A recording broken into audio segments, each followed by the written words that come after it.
Good evening. Thank you for joining us to celebrate the Museum of American Finance and this year's 4 extraordinary honorees, Richard Clarida, Charles Royce, Howard Marks, and Tina Biles Williams. Rich, your career has been defined by a remarkable commitment to public service, including leadership roles at the Treasury Department and the Federal Reserve. You've also served on the Council of Economic Advisors and educated generations of economists at Columbia University. Congratulations on receiving this year's Whitehead Award for Distinguished Service. Chuck, in the early 1970s, you launched Royce Investment Partners with the thesis that well-run small-cap companies could add great value to an investor's portfolio. You have single-handedly transformed the market's appreciation of small-cap stocks. Congratulations on receiving the Financial Innovation Award. Howard, you founded Oaktree nearly 3 decades ago and built it into one of the world's preeminent global asset managers. Your thought leadership has not only driven the success of Oaktree, but has also enlightened countless investors. Your books and memos have practically become required reading in finance. Congratulations on receiving this year's Lifetime Achievement Award. Tina, as Chief Investment Officer for the City of Philadelphia Board of Pensions and Retirement, you excelled as a committed steward of public funds. Since then, you've gone on to hold important roles in finance, including founding your own firm, Exponence, a leading multi-strategy investment firm. Throughout your career, you have been intentional about mentoring and helping to shape the careers of women and diverse investment managers. Congratulations on being honored this evening. Each of tonight's honorees has made a significant contribution to the prosperity of our nation. Their awards are very well deserved. Please join me in congratulating Rich, Chuck, Howard, and Tina.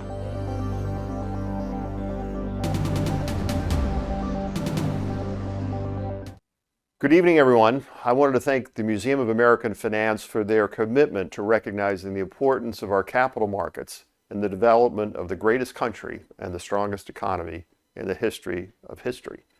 At Strategas, we believe firmly that economics and investing are social sciences that cannot be reduced to mathematics alone. Only through an understanding of humanity via history, in our opinion, do we have any chance of providing value to our clients. The museum helps everyone remember that. I'd like to take a moment to recognize tonight's honorees, Rich Clarida, Chuck Royce, Howard Marks, and Tina Biles Williams for their contributions to the world of finance. Rich, Chuck, and Howard have long been supporters of our company, and for that, we are eternally grateful. Enjoy your evening.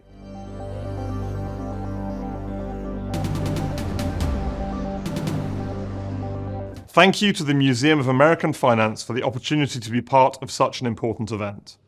Finance is so central to well-functioning democracies, and the impact that the museum has had on educating the public about the importance of the financial industry is vital.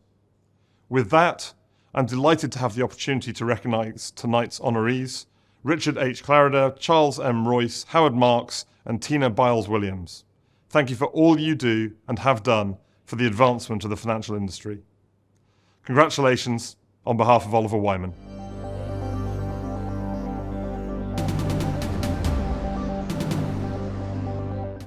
Thank you to the Museum of American Finance for the platform you've created, bringing together industry leaders and innovators to celebrate the history of finance, as well as to reflect on the current markets and anticipate the future together. I'd like to take a moment to recognize tonight's honorees, Tina Biles Williams, Richard H. Clarida, Charles M. Royce, and Howard Marks, in celebration of their luminary contributions to the industry. On behalf of everyone at Protiviti, congratulations on your outstanding achievements.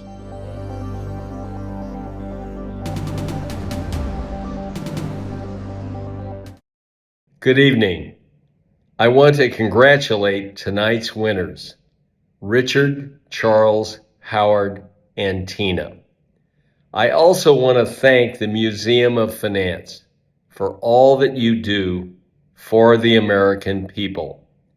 Americans need to understand how fortunate they are to live in the greatest economy in human history.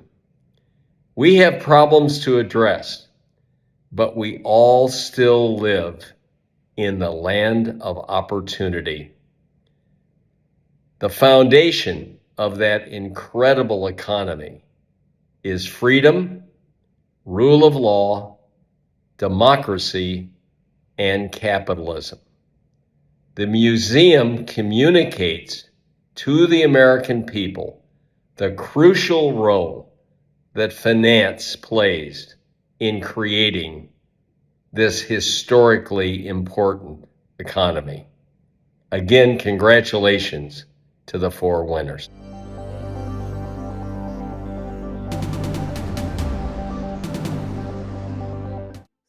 I'm Consuelo Mack. I'm one of your MCs for this wonderful event. I feel like it's Old Home Week for Bob Pisani and me. We use so many of you in the room, and we are so thrilled that you're supporting the museum tonight and have in the past and will in the future. So I'd like to welcome each of you to the 2024 Museum of American Finance Gala, where we are honoring, as you have just heard, 4 outstanding individuals who have excelled in the world of finance. We are also celebrating and supporting the museum. It is the one and only independent institution in this country dedicated to preserving and teaching the financial history of this great nation. So we are thrilled that you're here. Bob. Thank you, Consuelo. I want to welcome all of you to the Museum of American Finance, our gala. Tonight's going to be amazing. We had an amazing one last year. I think we might break the record for what we raised last year. As Consuelo said, this museum has one of the finest collections of financial memorabilia, if you want to call it that, in the world, going back to Alexander Hamilton. You ever touch anything that Alexander Hamilton signed? It's really an amazing experience. The museum has it. The goal is to share that information, acknowledge, and make the world more aware of the importance of finance in promoting the greatness and wealth of the United States. So we're not just fans of the museum, Consuelo and I, we're trustees. And as part of tonight's program, we're talking about impact, insight, education. We've got an impressive roster of inductees here. We're going to be inducting Tina Biles-Williams, receiving a special recognition honor, Richard Clarida, accepting the Whitehead Award, Chuck Royce, receiving the Financial Innovation Award, and Howard Marks, honored with the museum's Lifetime Achievement Award. Our hosts for the evening are Peter Cohen. He's the museum's chair. David Cohen is the museum's president and CEO. Peter joined the board as chair in September of 2020, and David has led the museum since 2009. The museum trustees are grateful for their dedicated leadership. They would like to personally come up here and welcome you and introduce tonight's program. Consuelo and I will be back throughout the program with the awards, the honorees, and the introductions. We're going to raise some money tonight that's going to help keep the museum going for the next year. We are very appreciative of your support. Please join me in welcoming David Cohen. Thank you, Bob and Consuelo. We are so fortunate to have 2 incredible financial media personalities on our board of trustees. The board is now 42 members strong with wonderful leadership. Peter Cohen is our board chair, and he brings wisdom and industry insight, as well as a passion for understanding that finance and free enterprises have been instrumental to the success of our nation. I also want to recognize the hard-working vice chairs, Karen Seitz, Andrea DiCiolnucci, our treasurer is Sandy Crystal, board chair emeritus, mentor, friend, colleague, Professor Richard Silla, and our founder is John Herzog, and thank you for your incredible generosity with your time, John, with your artifacts, with your funding. 2 big pro bono thank yous. The first to trustee Marcy Cohn, the firm of ING Americas, for their donated pro bono legal services. And all of our PR services, including the short upcoming sizzle reel donated by Dan Simon and the firm of Vested. Thank you, Dan. At this time, I'd like to ask all the trustees to please stand and be recognized as we collectively preserve, exhibit, and teach about finance and financial history. Up you go. Come on. One round of applause for the trustees. Please stand.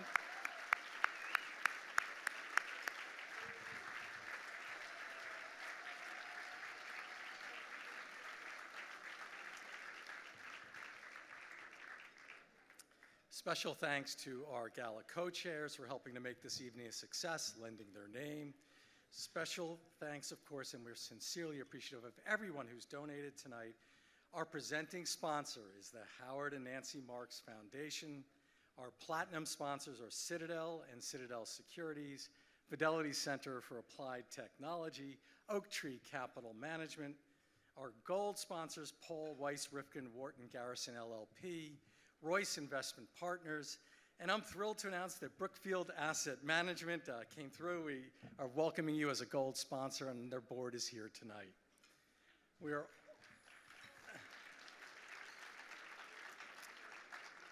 We're also appreciative of all our silver sponsors. I just want to note that Accenture is reflected in the screen, but not in your program. Moved just to silver from bronze. Thank you, Trustee Scott Riddell. And our bronze sponsors and two late additions not listed are Gibson, Dunn, and Kirkland and Ellis. Now, we know for the average American, finance can be intimidating and often difficult to understand. And we break through that barrier with all of our programming, which is always free of charge. Our Museum Finance Academy is our virtual program for high school juniors and seniors. Linda Rapacki on the museum team has run this program twice a year. We run it in the fall and spring since 2010. But rather than hearing about it from me, what we decided to do was bring back somebody from that original 2010 program. His name is Tomas Flanagan. He commuted from Westchester to complete it. He graduated from Fordham, had an investment banking internship, and now is an associate at Solomon Partners. So Tomas, please join us and tell us about your experience.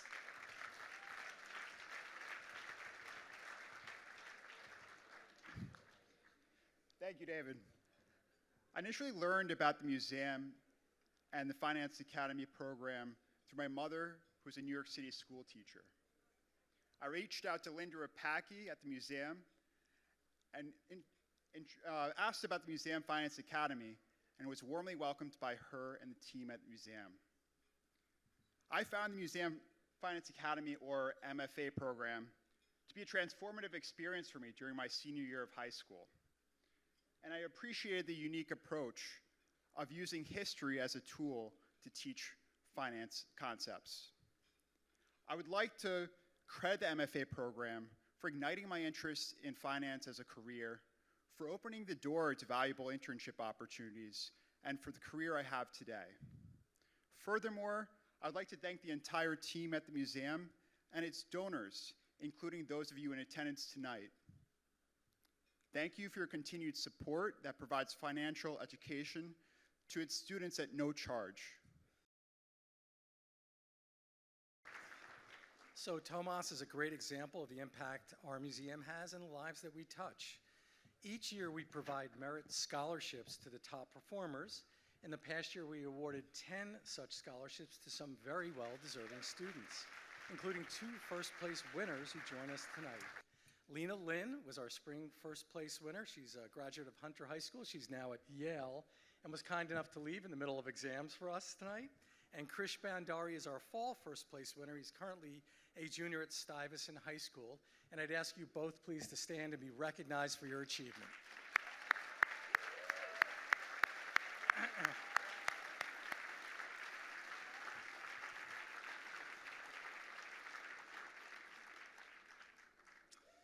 We thank Con Edison for their sponsorship of the fall program. We're currently looking for a spring sponsor, so if you're interested, please see me.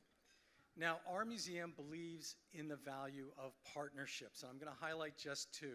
Since 2020, we've partnered with Fordham's Gabelli Center for Global Security Analysis on free event programming. Since then, we've co-hosted more than 80 public events featuring Nobel laureates, finance and business leaders, noted professors, impactful authors, and we're honored a few years ago when Howard Marks spoke as part of the series. We've got 10 more events coming up in the spring. They're in your Gala journal, all free again, including Fareed Zakaria with Ian Bremmer on April 16th. All you have to do is go to the website and sign up, and this partnership is led from the Fordham side by Professors Jim Kelly and Sarish Chatterjee, both here tonight. We couldn't be happier with our organization's friendship. The second is our partnership with the New York Public Library with 3 different program series for adults and high schoolers. We reached thousands on the topics of retirement and investing, as well as a national version of the Museum Finance Academy. A few short weeks ago, our newest trustee, Rick Edelman, kicked off the retirement series, as he's done for us in the past few years. Another memorable 2023 highlight was when our trustee, Mitty Lieberson of Savills USA, provided a wine tasting benefit at space provided again by Marcy Cohn, ING. Under the apropos title, Liquid Assets, we tasted phenomenal wines with remarks from Zacky's Dean Bernstein, all for the good cause of the museum. Now, our 2024 plans are robust. I'm excited to report that we have created an 8-case traveling exhibit to more broadly share our nation's financial heritage and artifacts. We can do this at industry firms, conferences, corporate headquarters. This came about from a very generous gift from our founder, John Herzog, and can be a very needed source of recurring revenue. And we know when we bring the museum out to showcase these incredible artifacts and explain the origins of the capital markets, it resonates. Most people in the finance industry have no idea how the capital markets started, and we not only explain it, we have the documents that show it. The traveling exhibit is now open for booking, so if you are interested in this, please come see me. And then another 2024 priority is our ongoing digitization project with our friends at Heritage Works.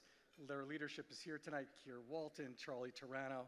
So far, we've processed 500 archival boxes consisting of 300,000 pages, 835 objects. We've started digitization. We're at 3,000 items of our highest priorities have been digitized so far.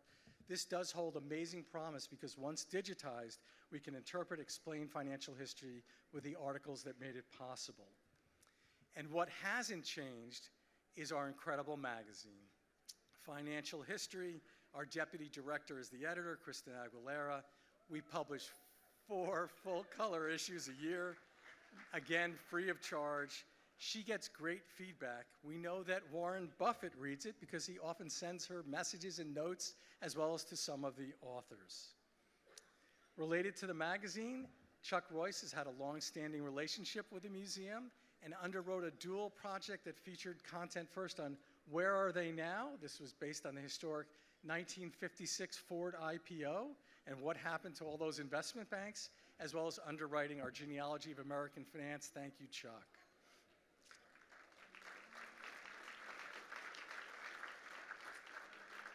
And amid all this incredible programming, we haven't lost sight of the value of a physical location for our museum in New York City and other major cities. We're in conversations about discounted or donated space, but it's not too late. If you'd like to house this incredible museum, come and talk to us and let's see if there's something amazing we can do together. And now, please, a few words from our board chair, Peter Cohen. Thanks, David. I want you all to notice, based on the order of speakers, who the real power in this organization is, and it's not me. It's this man right here who works tirelessly 7 days a week to build this museum, and that's it. A real round of applause for David Cowan. I'm going to be brief. I think this museum is unique because it really represents the history of the United States of America. You can trace the entire development from the Erie Canal out to the Golden Gate Bridge, all the infrastructure we have, to the development of the financial infrastructure of this country, the intermediaries which were part of building the country and financing the country. It's really an archive of the history, more than it is an art museum, which we're all used to. It's a little bit of a different kind of museum. Now, I'm going to turn this subject over to John Herzog, who more than 30 years ago started the museum while building his firm, Herzog, Heine & Gould, very successfully. John just recently wrote a book called $1 Billion to One, which is now an audio which you can get in your programs.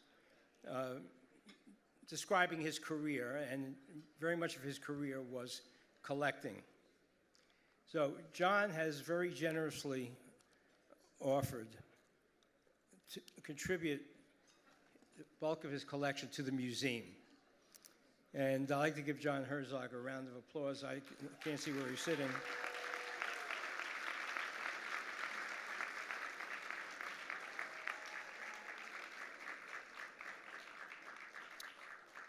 But what he's done in collecting is quite extraordinary. And as one example, and then I'll be done, we're supposed to put up a picture. Here it is. Okay. So this is the only surviving bond from the international tranche financing the Louisiana Purchase. Only one. And this is kind of epitomizes what John's collection is all about. Anyway, I want to thank you all for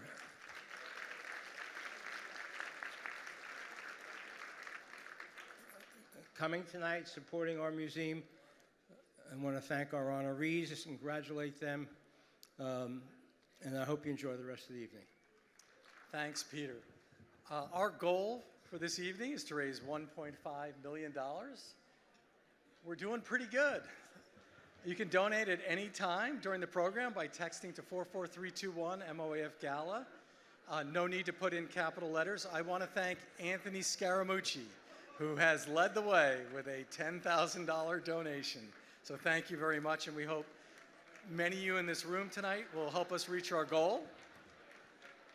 I want to give you one other reason besides all the things we've talked about. Professor Silla likes to compare our financial system to Aesop's fable of the goose that laid the golden eggs. And many indeed have received those eggs. Dick's point is, don't forget the goose as symbolized by our museum, which is the institutional memory for the financial system we live under. And before we begin our highlight reel, I have to recognize our incredibly talented and valued staff. A huge thank you to Kristen, Linda, Maura, Sarah, Robert, Ben, Steve and Jean, and especially Mindy, who's been working for months to make this evening a reality. The average tenure of our team is 15 years. And that is strong testimony to their dedication to this museum. Lastly, heartfelt congratulations from the museum to Tina, Rich, Chuck, and Howard. And now we'll have a short video tribute to our achievements of the past year, and then a very brief interlude, and we'll start the program.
I was able to engage with a network of fellow aspiring finance students and take away invaluable advice about personal finance, budgeting, and financial management. One thing I learned from the program is the correlation between levels of education and salary. And it really motivated me to want to pursue higher levels of education in the future. The most important lesson that I took away were the components that I need to be able to reach financial independence. And now that I am off to college, I can set a good financial plan for myself. Thank you to the Museum of Finance for making this program such an educational and inspiring experience. And lastly, I am extremely grateful for the sponsorship of the scholarship.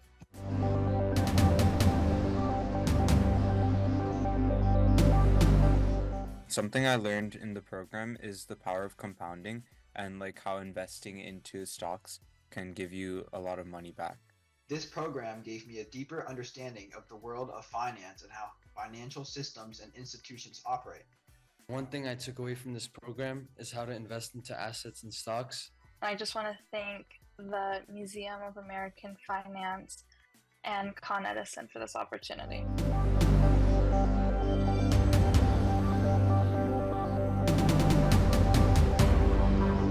I want to start our program.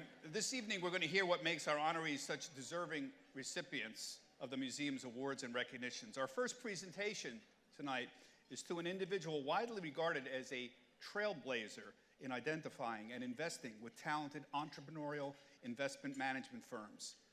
Many of them are women-owned and diverse. Tina Biles-Williams is Chief Executive Officer and the Chief Investment Officer and the founder of Exponance, a $14 billion multiple strategy investment company, one of the largest diverse and women-owned investment firms in the United States. She founded FIS Group, the predecessor firm to Exponance, 25 years ago, and has over 36 years of investment experience. Ms. Biles-Williams is also the chair and driving force behind Exponance's philanthropic entity, A Good Measure Foundation.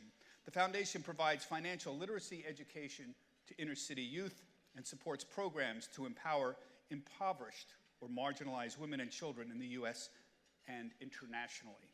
Tonight, Tina Biles-Williams will receive the museum's special recognition honor. She's going to be introduced by Rodlin Etienne, the founder and CEO of Daraja Capital. With her 25-plus years of institutional investing, Ms. Etienne shares Tina's expertise in cultivating the fund managers of tomorrow. Her experience prior to founding Daraja Capital includes serving New York State as our Chief Investment Officer for the New York State Common Retirement Fund, the third largest public fund in the United States. Now let's welcome Rodlin Etienne to introduce our special recognition honoree. Rodlin? Good evening. Everyone, thank you all for attending this celebration of achievement. My name is Rodlin Etienne. I won't give you my background, he just did. But I am here to introduce the recipient of the museum's special recognition honor, Tina Biles-Williams. Tina is the founder, CEO, and CIO of Exponance, one of the largest diverse and women-owned firms in the United States with assets of $17 billion.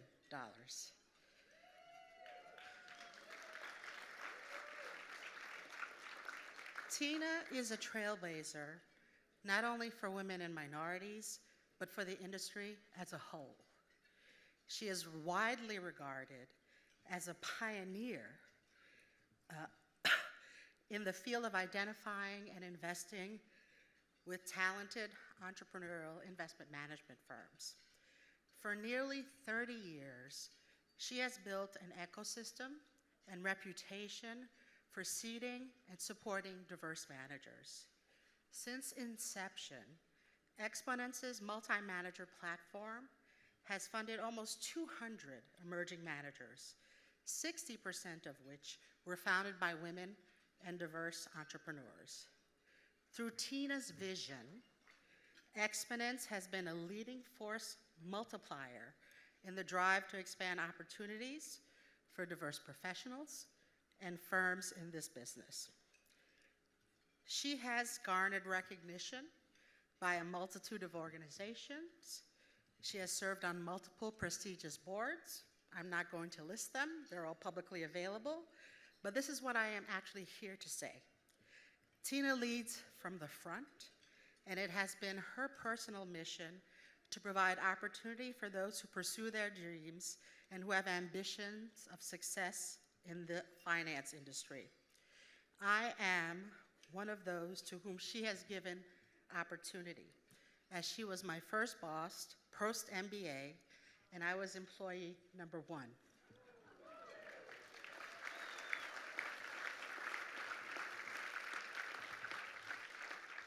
I have witnessed her entrepreneurial journey, and I am here to provide testimony. She is brilliant. She is an innovator. She is a maverick.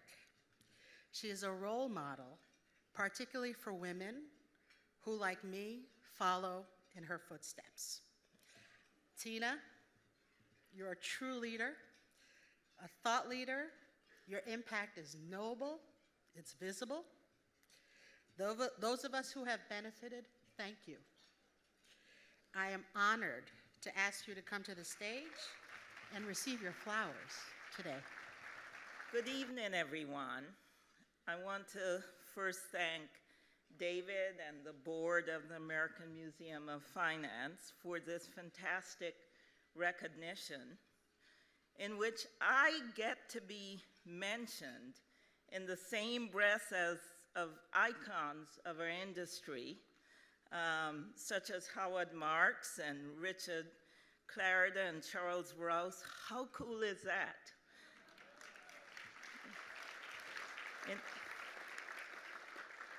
So in our industry, as you know, performance can be dissected into beta and alpha.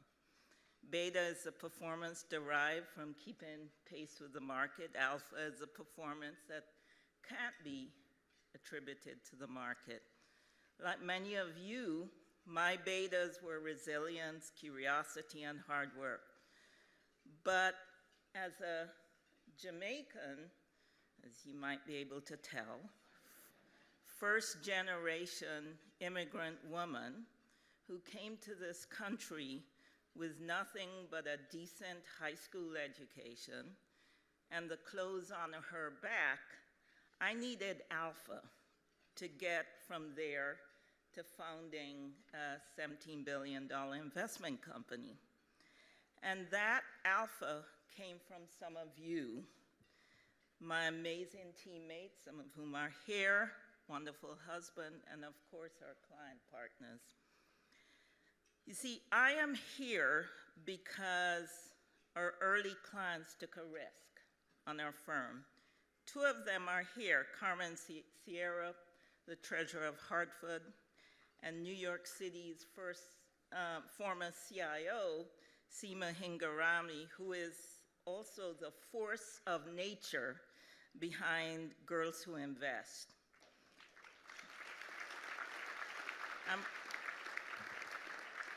I'm proud to say that we've been able to repay their trust with performance and by expanding the circle of opportunity and funding and providing seed financing for over 200 firms, many of whom are led by women and diverse professionals, because as Rodlin said, diversity can actually enhance performance. We also honor our early believers in the trust of our early believers through our foundation, A Good Measure Foundation, which we established on our 10th anniversary to support those that educate our youth and improve the lives of impoverished and marginalized women and children, because I knew many of them when I got to this country. And so through the combination of community service and financial sponsorship, we've been able to provide financial literacy and leadership training to hundreds of youth for whom finance, money, and investing are alien concepts. To the scholars, congratulations. You all are incredible and reassure me that the future of our industry is in capable hands. Because one of the greatest privileges of leadership is the opportunity to mentor talented young professionals. That's why I was so deeply moved by Rodlin's comments. As she mentioned, she was employee number 1, and many of you know she went on to bigger and greater things and became Chief Investment Officer of New York Common, and now has founded her own private equity firm, Duraja Capital, which also sees promise in private market investors. So she too is demonstrating that expanding the circle of opportunity yields performance. And so I just want to say, by God's mercy, the coda of my entire story in this country has not been written. Whenever it occurs, I hope my eulogy will recount that I loved my family and friends fully, and my clients and colleagues will attest that, like our distinguished colleagues and honorees here tonight and the past recipients of this special recognition, that I was a great investor and a leader who did it the right way. Then I hope that all of the above will say that I left the world a little better than how I found it. Thank you again for this recognition. Thank you, Tina. That was beautiful and very moving. I just want to read the inscription here. The Museum of American Finance is pleased to present this special recognition to Tina Biles-Williams, a trailblazing advocate for diversity and inclusion in the investment management industry and a driving force providing financial literacy programs to youth in underserved communities. Presented in New York, March 7th, 2024. Tina, thank you for your work. It's a beautiful speech, beautiful inspiration. Let's get a picture.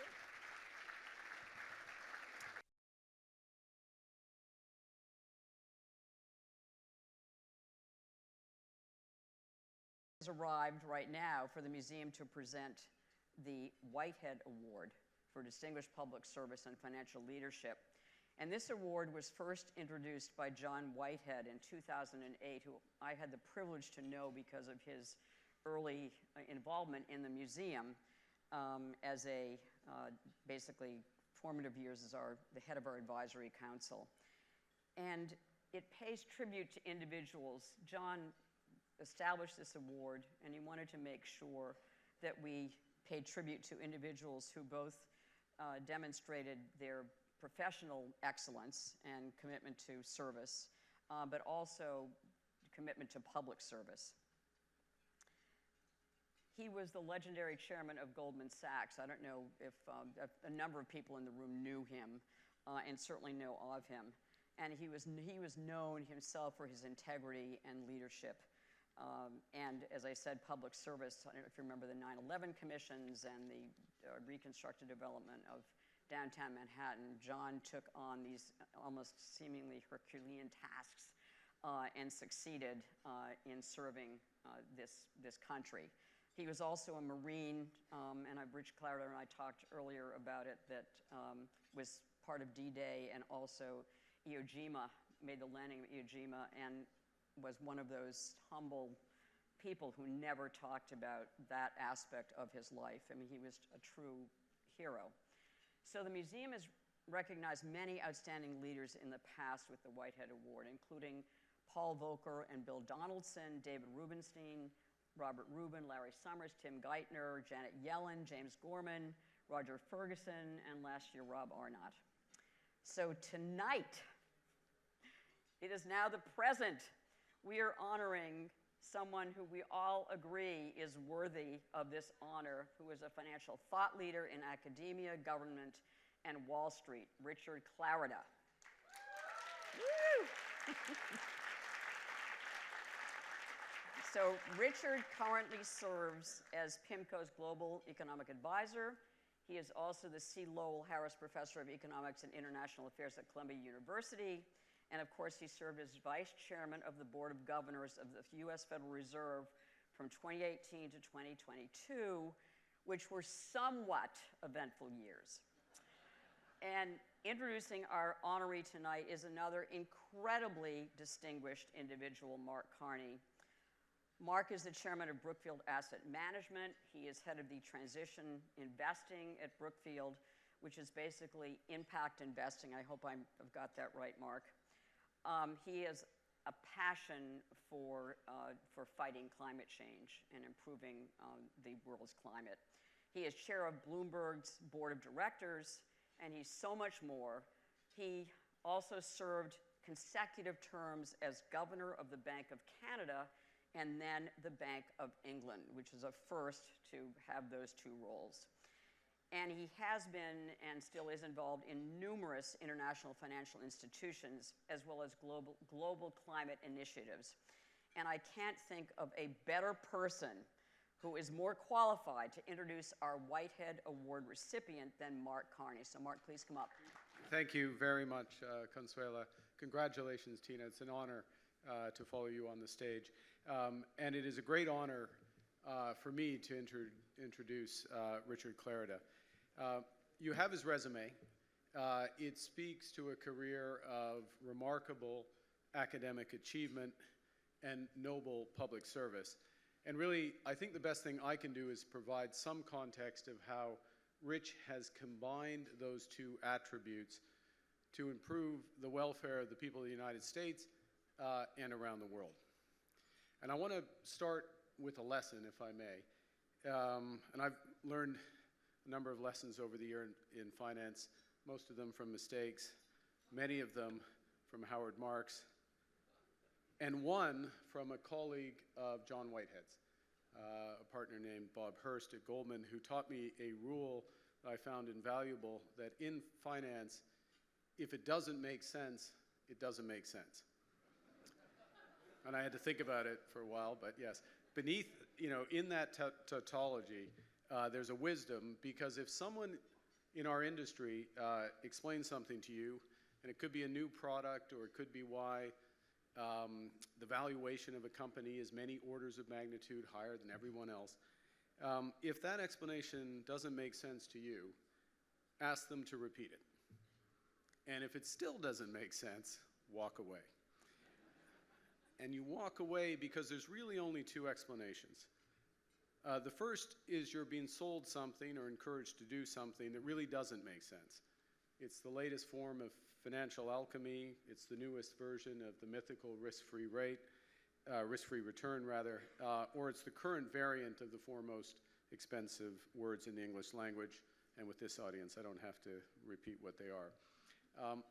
Or the other reason you should walk away, this is getting to my point, is because, and something that is distressingly common, is the person who's promoting the idea doesn't really understand it themselves. They're following a trend, or they're relying on a model that's been built by others. And it's this case, sort of when feigned knowledge masks real ignorance, that leads to panic when eventually scales fall from the eyes. Okay. Richard Clarida makes sense. Rich makes sense because he knows the first principles of economics, he understands the complexities of financial markets, and he appreciates the realities of the world. And that's why his insights have changed the management of monetary policy and delivered better outcomes for people here in the United States and abroad. His academic work with Jordi Gali and Mark Gertler pioneered the practical use of what are called DSGE models. What you need to know about them, and if you don't have to know about them, don't. But what you need to know about these models is they're essential for understanding the dynamics of modern economies. They're at the heart of central bank forecasting. They're highly influential on policy decisions. So if you're a macroeconomist, you apply these models. You apply these DSGE models. If you do so unthinkingly, you're the economic equivalent of the senseless financier that Bob Hurst had warned me about. So in other words, these models are powerful to the informed practitioner, but dangerous to the slavish follower. And this is where Rich stands out, one of the places he stands out. He understands the guts of these models because he's helped build them. He knows their assumptions, and uniquely, through relentless observation of economic, financial market, and real economy data, he can not only divine when those assumptions are changing, but he can decide what to do about it. So in other words, Rich Clarida knows when something that had made sense stops making sense. And this has made him an exceptional public servant during times of great disruption. And I'm going to close with just a few examples. During the immediate aftermath of 9/11, the best in this country volunteered to serve where they best could. Those in the military went to the heart of the war against terror. John Whitehead, as we just heard and were reminded, went to rebuild the heart of Manhattan. And Rich Clarida went to the heart of global finance as the chief economic advisor to Treasury Secretaries O'Neill and Snow.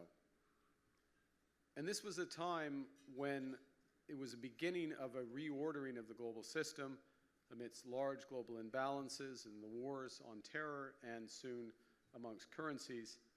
And Rich's pragmatic and global vision helped him understand the risks in this situation, the need for constructive engagement. He played a vital role, for example, in jump-starting the U.S.-Mexico Partnership for Prosperity, and he worked alongside Randy Quarles, who honors us here tonight with his presence, to secure international agreement on collective action clauses and sovereign debt to help prepackage workouts. Once back at Columbia and PIMCO, Rich was amongst the first, if not the first, to identify that there's been a large structural fall in the neutral interest rate, or R-star, in the wake of the global financial crisis. And when the market and policymakers eventually caught up, there were enormous consequences for asset prices and policy. The combination of his technical skills and common sense have kept Rich in constant demand. When I was at the Bank of Canada, we sought his advice on our monetary policy framework, and his perspectives not only helped us avoid recession, but once they were brought to the Bank of England, helped the UK emerge from its deep recession. When Rich became the vice chair of the Fed in 2018, his interactions with other central bankers became much more frequent.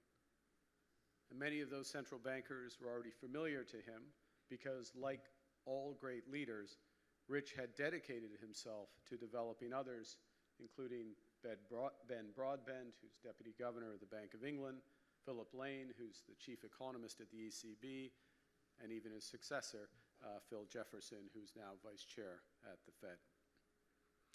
At the Fed, Rich led the development of a new policy framework, FATE, which would help the U.S. escape a looming liquidity trap and secure the world's strongest recovery from COVID.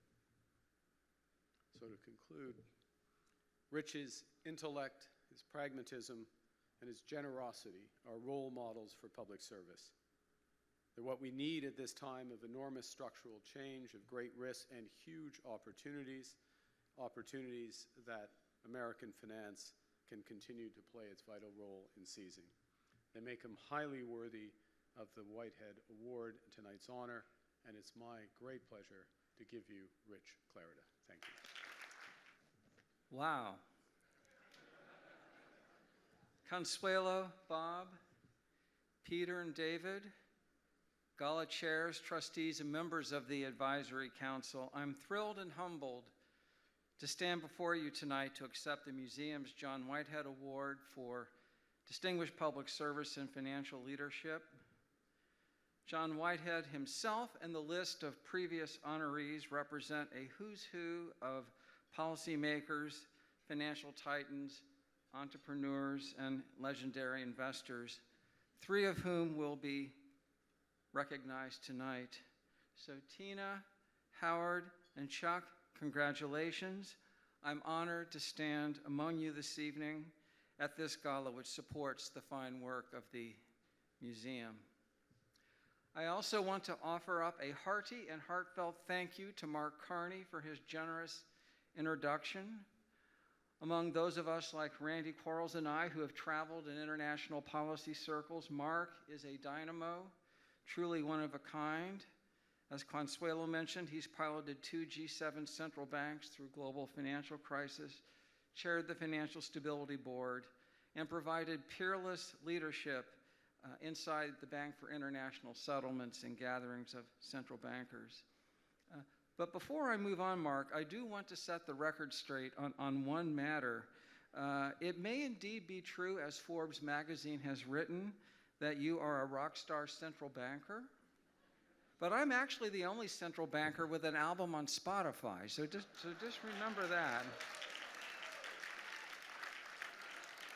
Finally, before proceeding further, I do want to acknowledge how much it means to me that my colleagues from PIMCO have joined us here to support the museum. Also, my best friend since 1979, Dan Swanson, when we met on the steps of Litauer Center. My former Treasury and Federal Reserve colleague and dear friend, Randy Quarles. He and I have been in 2 bunkers together, and I couldn't think of a better person to do it with. As well as my daughter-in-law, Christina, my sister-in-law, Deirdre, and my dear friends, Lou and Emily, who are here tonight. Now, as I was collecting my thoughts about how to organize these remarks, I reflected on what is now a 4-decade career that spanned theory, policy, and practice. And to my wife and partner, Polly Berry, of 38 years, and to my sons, Matt and Russell, who are with us tonight, let me simply say that I know in my bones and reflect on daily that none of the accomplishments cited on the Whitehead Award would have been thinkable without your support, your selfless encouragement, and your common sense perspective on current events that you're never shy to share with your dad.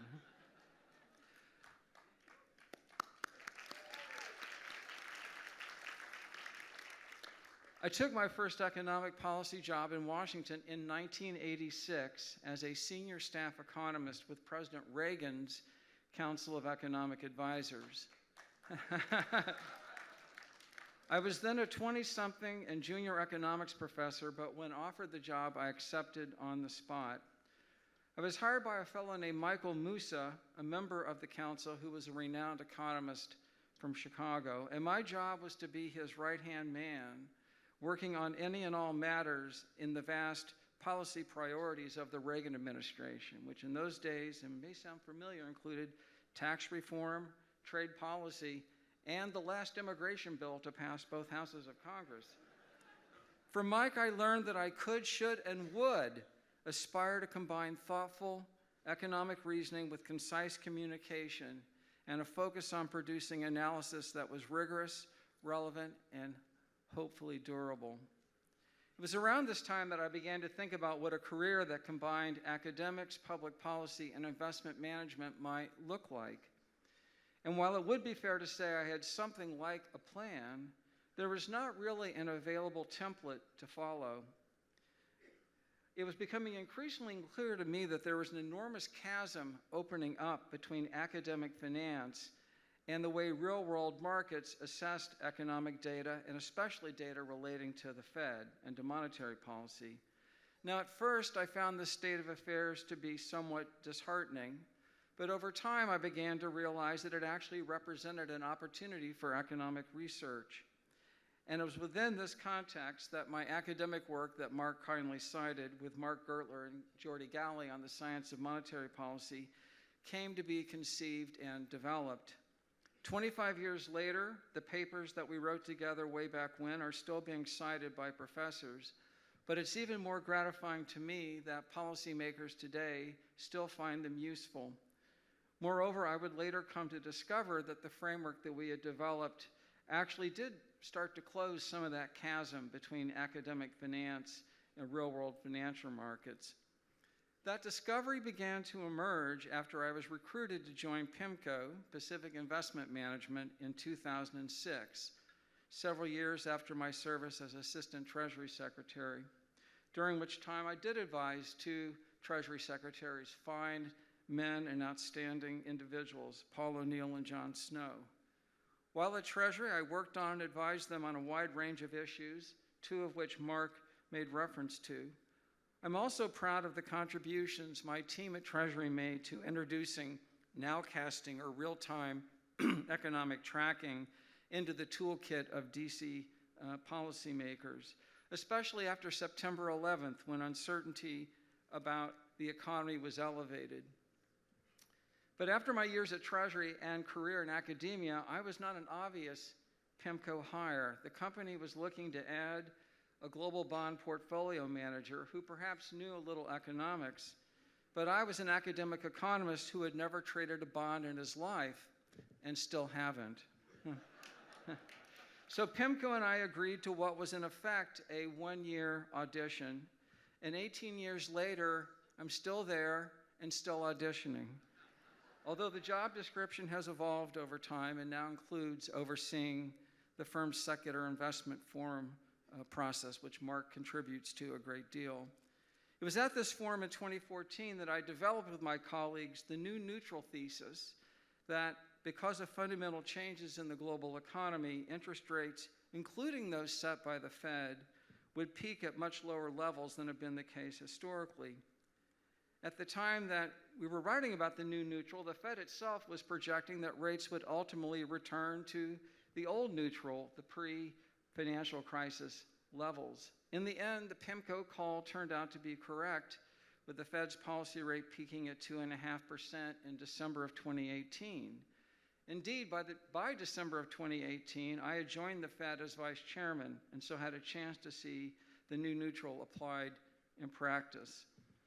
A priority of the Powell Fed's first term was an ambitious review of the Fed's monetary policy framework, which Jay Powell asked me to oversee and which was ratified unanimously in August of 2020 in those dark days during COVID. I'm also proud to have been a member of the Fed, along with Vice Chair Quarles, that helped to engineer one of the few soft landings in post-war history, with prices rising at 2%, with GDP growing a trend, with the unemployment rate at a 50-year low and real wage gains the highest at the bottom end of the income ladder. But of course, that all came to an end in February and March of 2020. And once the pandemic did strike, the Fed acted decisively and expansively in the spring of that year to prevent what could well have spiraled downward into an economic depression and financial crisis, the depression and the financial crisis that never was.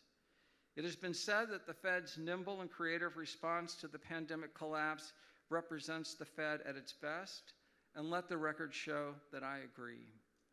So in conclusion, let me simply say I am deeply honored and humbled to receive the museum's John Whitehead Award for Distinguished Public Service and Financial Leadership. Thank you for your time and attention, and I look forward to the rest of the program. Thank you very much. The Museum of American Finance is pleased to present the Whitehead Award to Richard Clarida for his significant contributions to monetary policy in government, economic understanding on Wall Street, and financial education in academia. Congratulations, Rich, congratulations.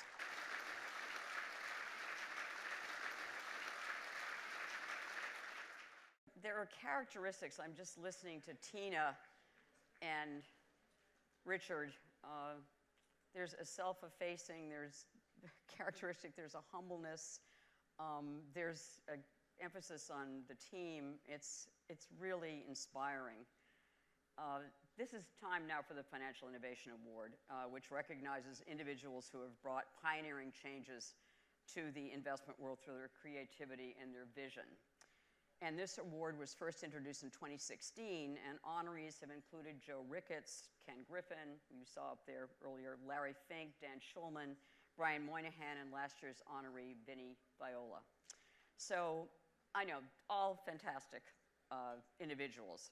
So I am delighted to say that the 2024 recipient of the museum's Financial Innovation Award is my good friend and long-suffering interviewee, Chuck Royce. As you will discover, Chuck is very humble. He does not like to bring attention to himself. I know there are Royce tables here as well, and with good friends and colleagues. He does not like to bring attention to himself at all. So I have had to harass him to be interviewed over the years, much to my viewers and my benefit. And as David Cowan mentioned, that Chuck has been a big supporter of this museum, and specifically Chuck likes to do projects that he can get involved in, that he can touch, see, and see the impact of. And so he financed an amazing book, an incredible research project called The Genealogy of American Finance, which is a history of the 50 largest firms on Wall Street. Not easy to do because so many of them have been merged away or went under. But the point being that what he has made the Museum of American Finance be is a repository of any research that's going to be done on the history of Wall Street. They can come here, and that is because of Chuck's work and project.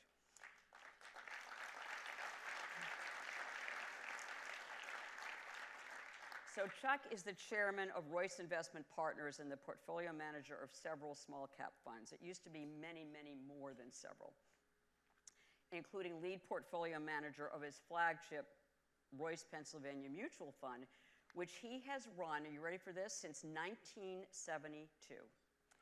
Since its founding 50 plus years ago, Royce has specialized in small cap stocks. It was one of the first firms, if not the first to do so, and still does to this day. Royce, the firm, and Chuck is the gold standard, basically, for small cap stock investing. Chuck pioneered small cap investing. He basically created the asset class by recognizing that small company stocks that used to be traded on the pink sheets. Bob Pisani is too young to remember the pink sheets, but I remember them going to Chuck's office, as a matter of fact, when I finally convinced him to let me interview him.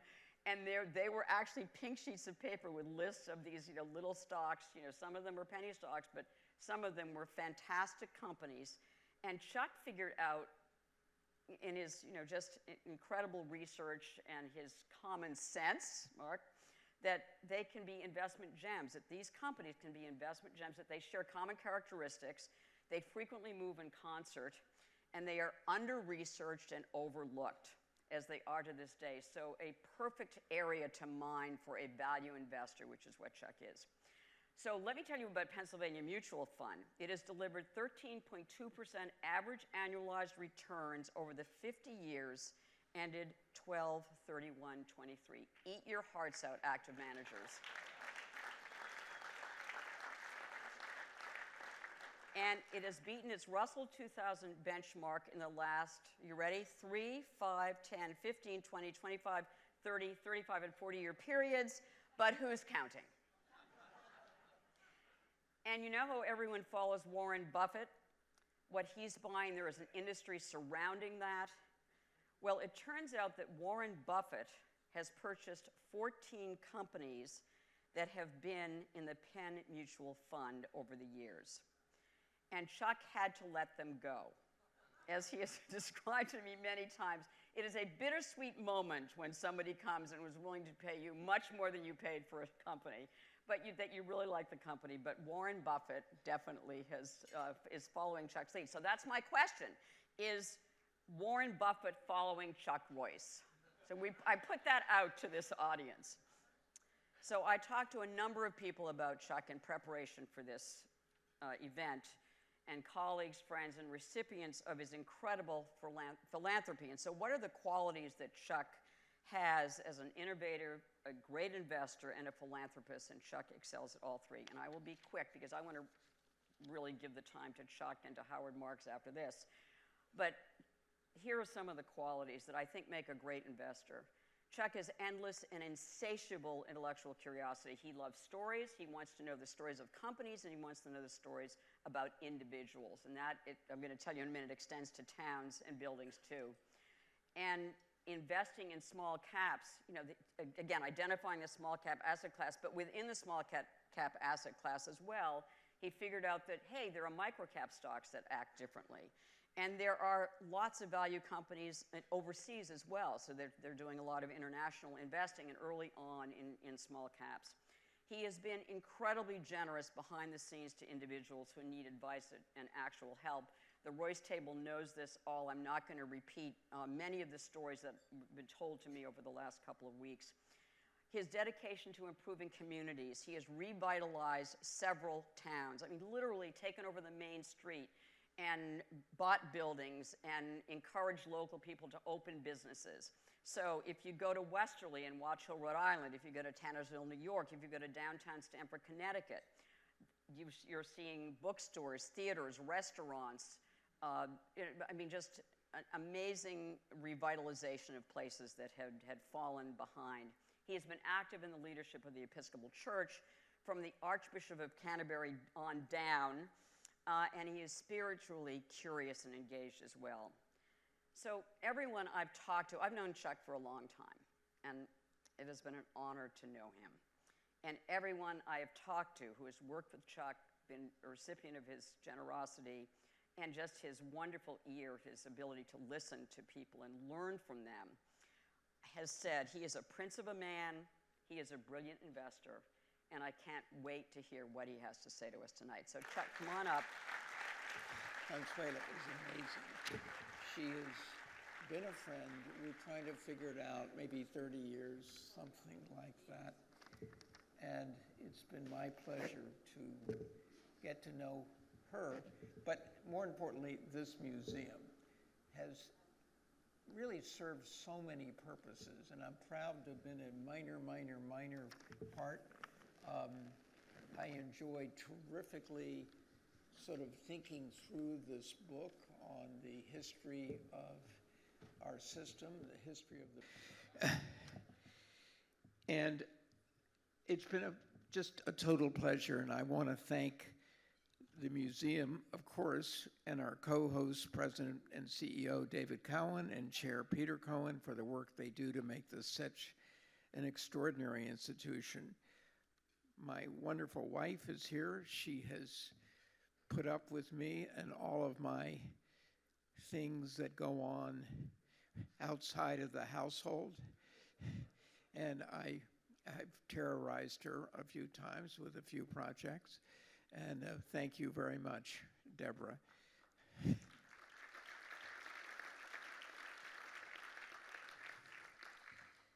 I want to congratulate my fellow honorees, Richard Clarida, Howard Marks, Tina Biles-Williams for their accomplishment, and I'm so proud to be part of this group. I'm very, very thrilled to be part of it. So, a very quick summary of some of the things I've experienced in the last 50 years. First, I started off with a left foot start. I started in 72, 73 and 74 were straight down 30% each year. Inflation was high, 10, 15%. I think I lost for my shareholders about 75% of the value. And I quickly learned of course, the Buffett motto, don't lose the money.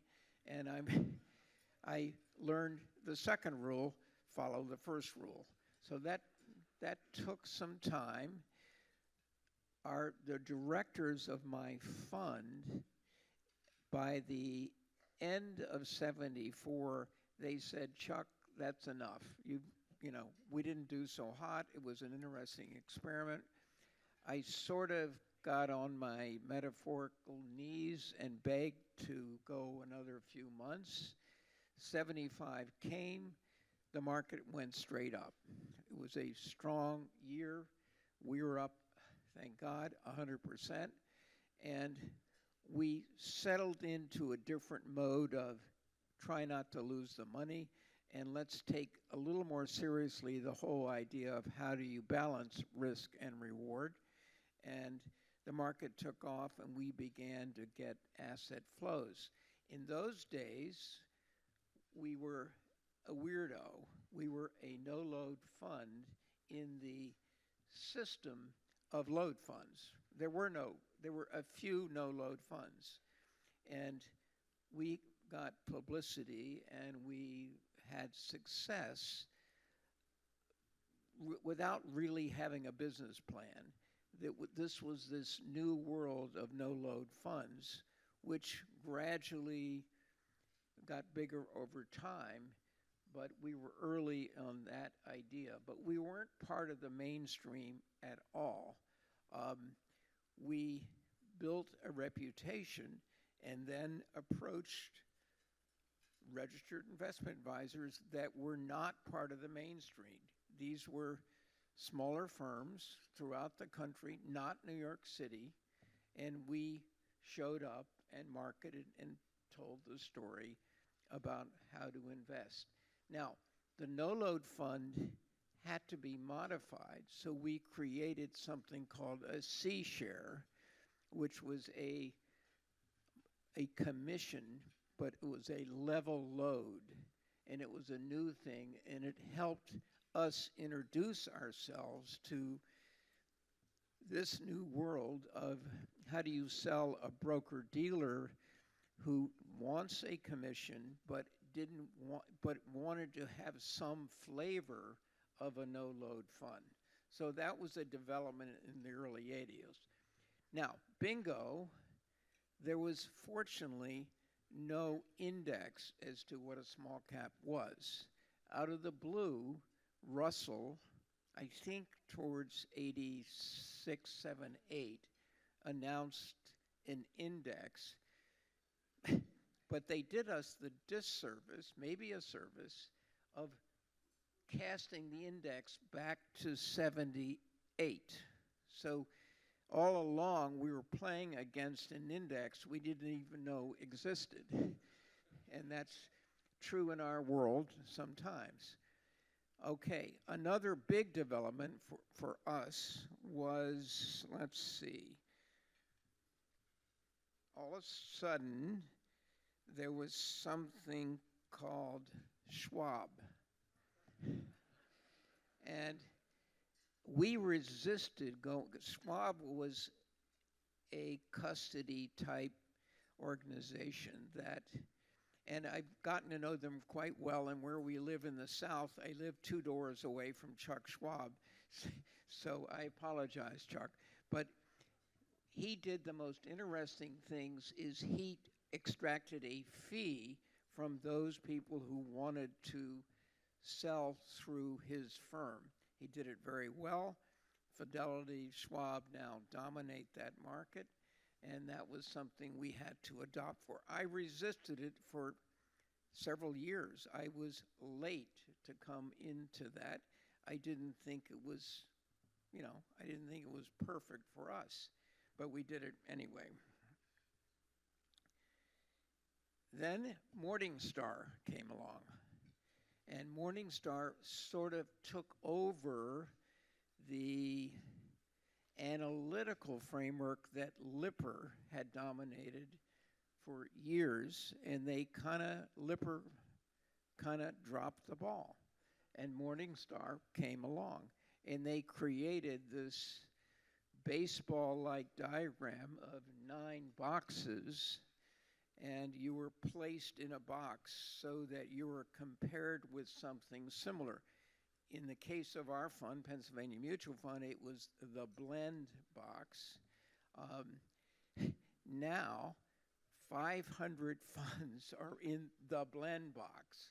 So it's gone from a little thing to a really big thing. And Morningstar obviously dominates that conversation about who you are and how you should be compared. We didn't love that either, but that's what goes on, and that's been important for us to have been successful within their definition of how to be successful. Let's see what else happened.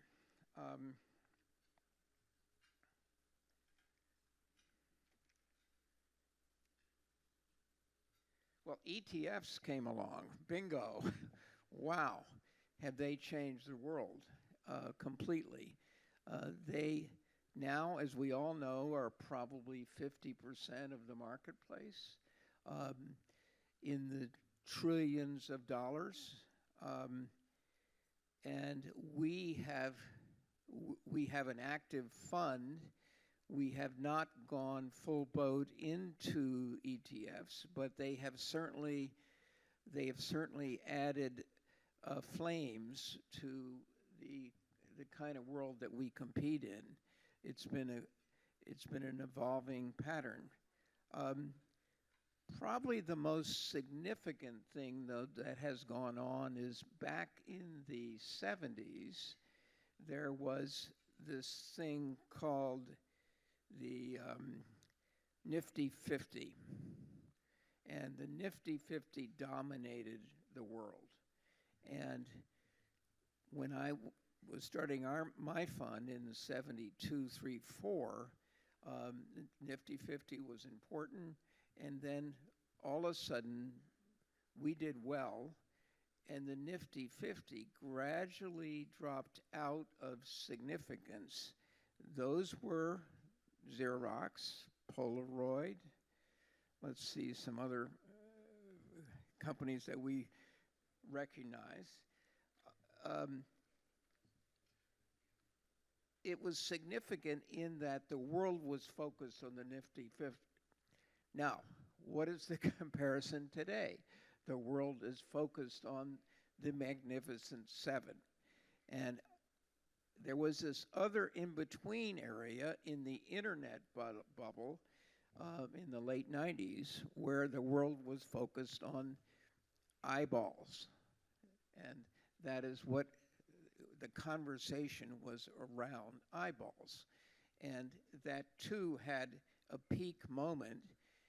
And as that peak moment faded, guess what asset class did very well? Small caps did very well after the Nifty 50 sort of receded. We had a 10-year run. Same thing happened in the internet bubble. We had a 10 or 11-year run in small caps.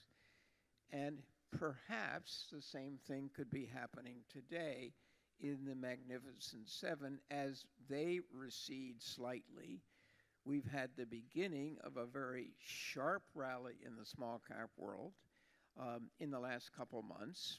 Markets up 25% since the lows of October in small cap, and they've done better than large cap for the first time in some time. So maybe it's a good time coming for small caps, and thank you very much. I appreciate the time.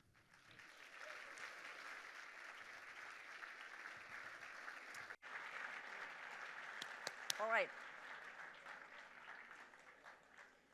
Wall Street is dynamic, there's no question, and Chuck keeps innovating.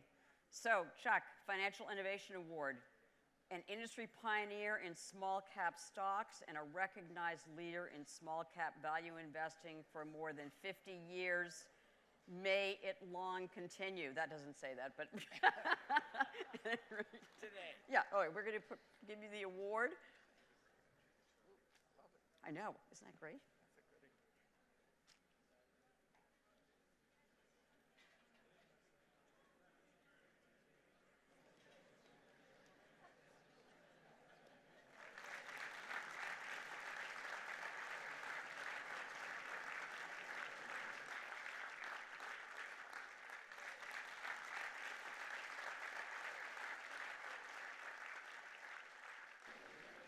Our final award has only been presented 3 times before this evening to recognize some very important people. The past recipients are Peter Cohen, who is now the chairman of the museum's board of trustees, Thomas Petterfy, who's the chairman and the founder of Interactive Brokers Group and a regular on our air, and last year, Mark Schenkman, the founder and president of Schenkman Capital and a valued museum trustee. Tonight, we're going to recognize another legend in the business. Howard Marks is co-founder and the chairman of Oak Tree Capital Management, the largest investor in distressed securities worldwide. He's recognized both as an American investor and for his investment books and widely read memos which detail his investment strategists. According to Warren Buffett, when I see memos from Howard Marks in my mail, they're the first thing I open and read. I always learn something. Indeed, I always learn something. I have been 34 years at CNBC. I'm sort of the last of the Mohicans at CNBC, one of the last of the original hires. His memos to investors are really widely read, and they profoundly help me as a financial journalist understand how to cover this industry. Howard recently authored a wonderful series of memos on how low interest rates have impacted our economy in the last decade. They're entitled, there's several of them, but they're entitled Sea Change, and he wrote a successor to that, and then he wrote another one recently called Easy Money. And I encourage you, if they're very easy and accessible, go to the Oaktree Capital website and read them. They're very easy to pull up. He's a master of metaphors. He used a great metaphor recently to talk about low interest rates, sort of like being on a moving walkway, you know, at the airports. You're moving faster, but you're not necessarily more healthy as a result of moving faster. That's an actually interesting way to understand what low interest rates have done for the economy in the last 15 years. I want to thank Howard for his wisdom and your scholarship, and for being such a good friend to CNBC. It's really appreciated. To introduce our 2024 Lifetime Achievement Award, Museum trustee Mark Schenkman.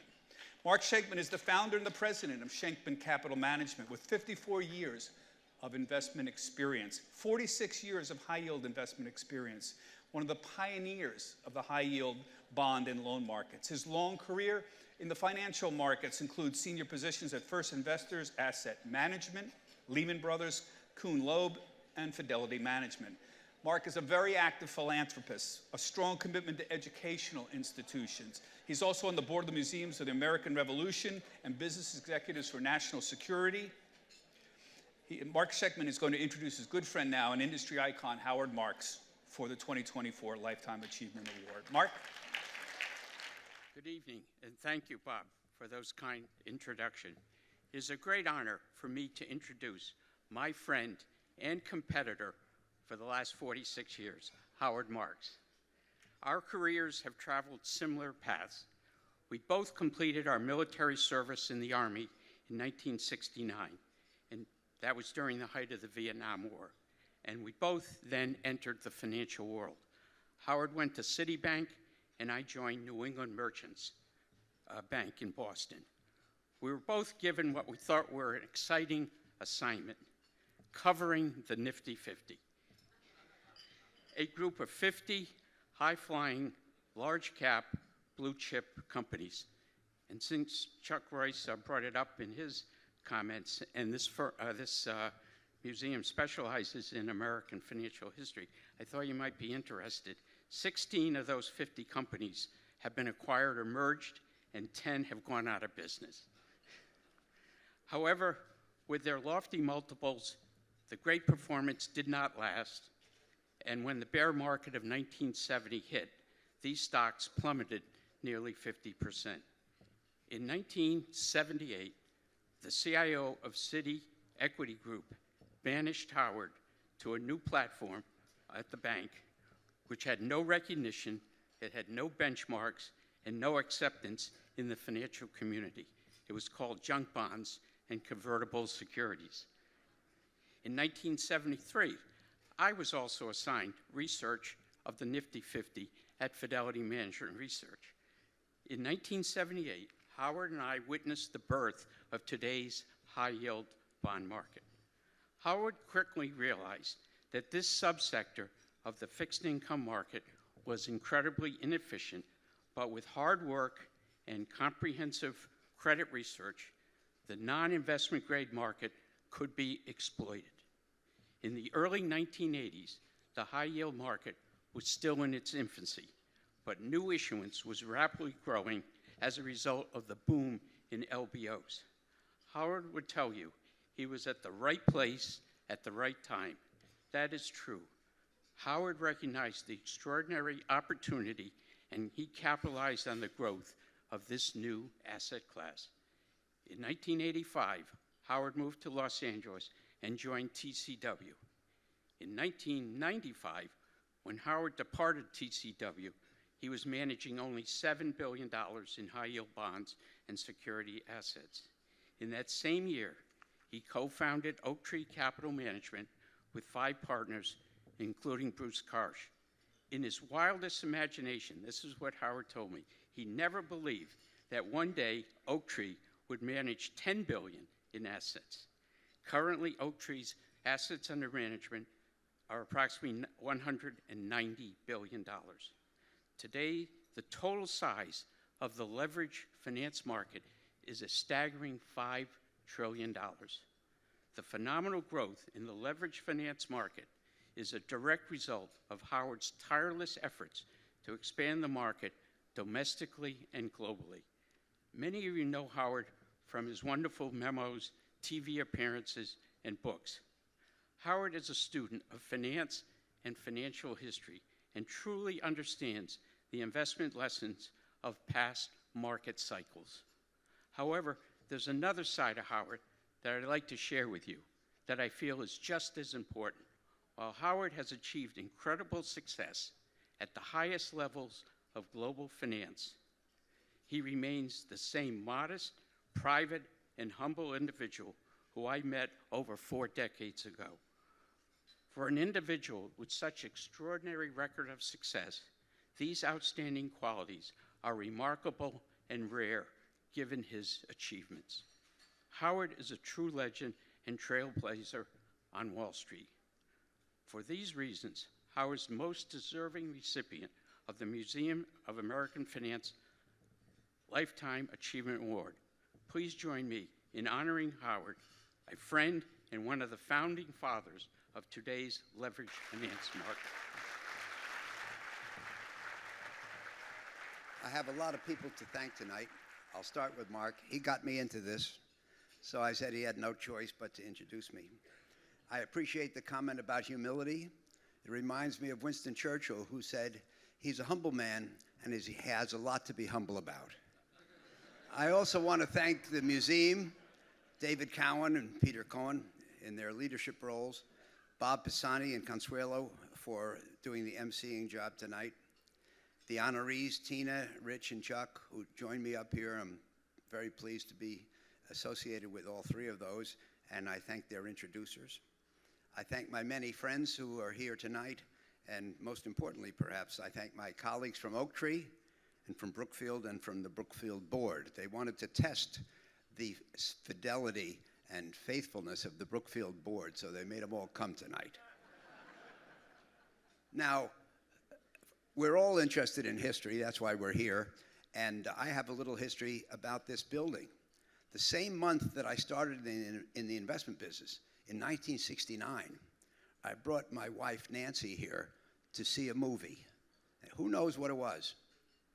2001 Space Odyssey, which actually predicted AI and predicted that it would get out of control. So we'll see. I am still, to this day, following Nancy's orders, the main one of which is leave them wanting more. So I was offered 7 to 10 minutes, but I'd be surprised if I use them. As some of our other speakers have mentioned tonight, we're all here because we believe in the importance of capitalism, private enterprise, the free markets, the highly functioning capital markets that we have, the access to opportunity, and the financial literacy. All of these concepts are essential to all of us here and make our country what it is today. I have had a great benefit from all these things, and we all have the responsibility to perpetuate all these things. That's why we're here. I was privileged to attend the Wharton School as an undergraduate, and then the business school at the University of Chicago as a grad student. Where else in the world would I get to accomplish what I have and to have associations with all of you without those institutions and without financial education? Where else would the parents, with the child of parents, neither of whom went to college, have the opportunity to enjoy the life I have, meeting people like John Whitehead in the course of my career? History is essential, and you really can't function in the financial world if you're not informed about it. The philosopher Santayana is famous for having said that those who are ignorant of history are doomed to repeat it. It's an important lesson. One of my heroes, John Kenneth Galbraith, said that the outstanding characteristic of financial markets is shortness of memory. And it's true. And, you know, some one of these silver bullets that Chuck described captures everybody's imagination. They pile in. Their hearts are broken. Their hopes are dashed. 5 years later, they do it again because of the shortness of memory. I saw that Edward Chancellor was one of the prior recipients. And, you know, I started writing my memos just the year before Bob Pisani started in this business in 1990. And, excuse me. And there you go. And I was writing those memos for 10 years until I finally wrote one that got some response. I spent the fall of 1999 reading Chancellor's book, Devil Take the Hindmost, History of Financial Speculation. And, you know, it talked about people who had left their jobs on ships to speculate in the shares of the South Sea Company in 1720. And I said, hold on, that's what they're doing today in the stocks of the web grocers and the e-commerce companies and so forth. And so I wrote a memo called Bubble.com talking about what I thought it connoted, and it had two good attributes. It was correct, and it was correct fast. Because in this business, if you're correct slow, as they say, you can't distinguish between being too far ahead of your time and being wrong. And, you know, talking about financial history, I spent last fall reading another Chancellor book called The Price of Time. It's the history of interest rates. And I thought it was a fascinating topic and a wonderful title because that's what interest rates are. They're the price of time. I rent out my money and you pay me rent on my money. It's the price you pay for the use of my money for a time. And that one resulted in the memo that Bob was kind enough to mention. By the way, I'm not paying him, but he mentioned it anyway. Easy money. And that's the one that's out now. Knowledge of financial history has enabled me greatly to recognize patterns in the markets and hopefully profit from them rather than succumb. This is a great evening. This is a great institution. Thank you to everybody for supporting me in this award.